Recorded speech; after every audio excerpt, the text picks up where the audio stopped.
विनोद जी, गुजरात चुनाव के बाद खासतौर पर यह कहा जा रहा था कि दरअसल गुजरात का एक ऐसा मॉडल है जो भारतीय जनता पार्टी दूसरे राज्यों में भी उसको बहुत मजबूती के साथ अपना सकती है। तो क्या ये जो गुजरात का मॉडल है चुनाव लड़ने का, क्या वाकई में कर्नाटक में दिखेगा आने वाले समय में? देखिए आशुतोष जी, कर्नाटक जो है भारतीय जनता पार्टी और उससे पहले राष्ट्रीय स्वयंसेवक संघ हिंदुत्व की पहली प्रयोगशाला गुजरात है उसकी, और दूसरी प्रयोगशाला उसकी दक्षिण में कर्नाटक है।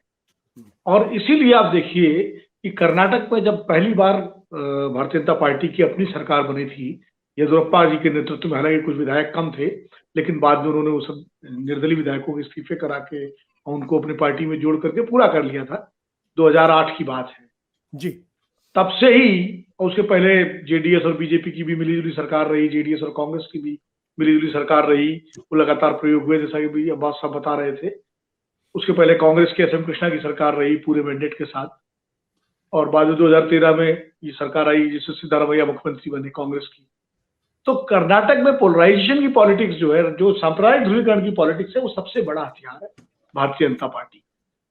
अब देखिए ये सब जो मुद्दे, अभी हिजाब का मुद्दा या जो और मुद्दे उठे बीच बीच में, हलाल मीट का मुद्दा, इसके पहले पिछली बार टीपू सुल्तान का मुद्दा कितनी तेजी से उठा था। टीपू सुल्तान जो एक तरफ सावरकर की तो लोग बात कर रहे हैं, हम लोग यहाँ हमारे तीनों पैनलिस्ट कह रहे हैं सावरकर साहब बहुत बड़े क्रांतिकारी थे और उन्होंने माफी मांग ली तो टेक्टिकल मांग ली, लेकिन वो भूल जाते हैं कि द्विराष्ट्र सिद्धांत की थ्योरी भी सावरकर ने ही सबसे पहले दी थी, टू नेशन थ्योरी।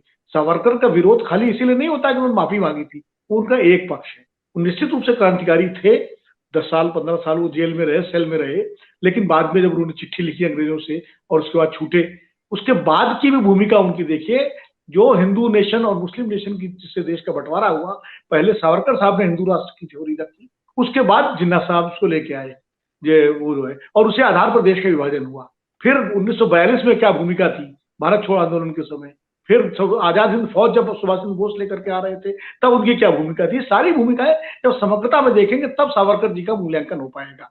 खाली माफीनामा या क्रांतिकारी का ऐसा नहीं है कि सावरकर जी अंडमान जेल में बंद रहे थे। अंडमान जेल में गदर पार्टी से लेकर के बहुत सारे लोग बंद रहे थे और उन्होंने सावरकर से भी ज्यादा यात्राएं वहां भोगी हैं। बाबा परमानंद जैसे लोग झांसी जो उत्तर प्रदेश के हैं, उनकी फोटो चोरी लगनी चाहिए उत्तर प्रदेश में या लोकसभा, उन लोगों ने बहुत कोल्हू तक चलाया है। ऐसा नहीं है, ये कितने लोग रहे हैं। ठीक है, सावरकर की फोटो लग रही है, ये दरअसल ये भी एक अपने आप में, इसकी टाइमिंग आप देखिए, ये भी ध्रुवीकरण की राजनीति का एक हिस्सा है। जब भारतीय जनता पार्टी की पूर्ण बहुमत की सरकार येदियुरप्पा के नेतृत्व में थी तब उन्होंने सावरकर की फोटो नहीं लगाई। अब इसलिए लगा रहे हैं क्योंकि जो अभी कहा कि राहुल गांधी ने सावरकर का मुद्दा अपनी यात्रा के दौरान उठाया महाराष्ट्र में, अब वो एक गर्म मुद्दा है। और भारतीय जनता पार्टी पूरी तरह इस चुनाव को, ध्रुवीकरण का जो राजनीति जो कार्ड गुजरात में खेला गया लगातार, उसको कर्नाटक में फिर खेलना चाहती है, क्योंकि उसके पास अपने अचीवमेंट्स बताने के लिए सरकार के पास कुछ नहीं है।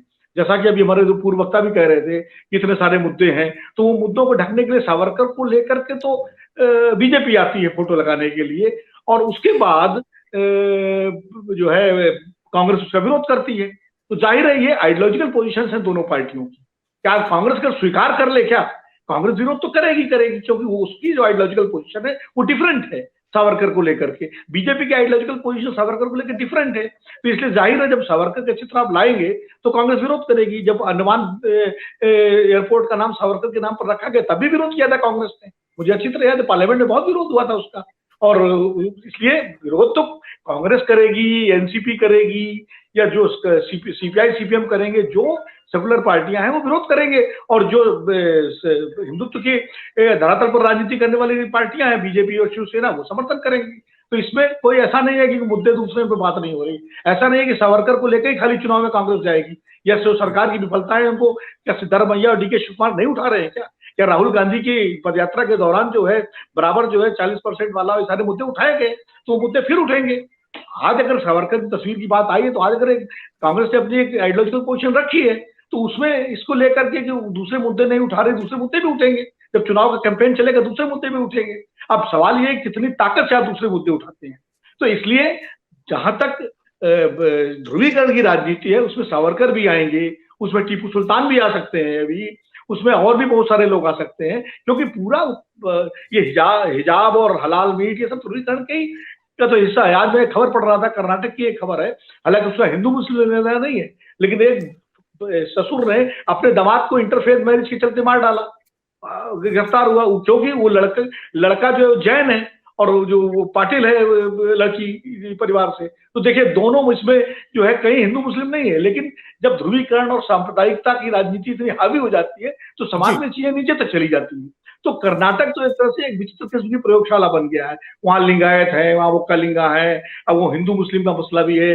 अब लिंगायत एक अलग संप्रदाय है, वो कालिंगा का है कि अलग आस्थाएं हैं। इसके अलावा वहां ये आपके सिद्धारमैया का ओबीसी कार्ड है, बहुत सारे मुस्लिम्स के अलग है। तो कर्नाटक की जो राजनीति है आशुतोष जी, आने वाले जैसे जैसे चुनाव नजदीक आएंगे, अप्रैल मई में चुनाव होने हैं कर्नाटक के, तो ये ध्रुवीकरण की राजनीति के बहुत सारे मुद्दे आएंगे। आज सावरकर है, कल हो सकता है टीपू सुल्तान आ जाए, परसों हो सकता कोई और आ जाए, तो ये सब चलेगा। और इसी के बीच में भारतीय जनता पार्टी अपनी सरकार की जो विफलताएं हैं उनको ढकने के लिए इस तरह के मुद्दे आगे लेके आएगी। अब ये कांग्रेस के नेताओं के राजनीतिक कौशल और चातुर्य पर निर्भर करता है कि वो उनका विरोध करते हुए भी जनता से जुड़े हुए वो मुद्दे जो कटघरे में खड़ा कर सकते हैं सरकार को, वो कैसे उठाएं कि जनता उन मुद्दों के आधार पर अपना फैसला कर सके। ये उनके रणकौशल पर निर्भर करेगा।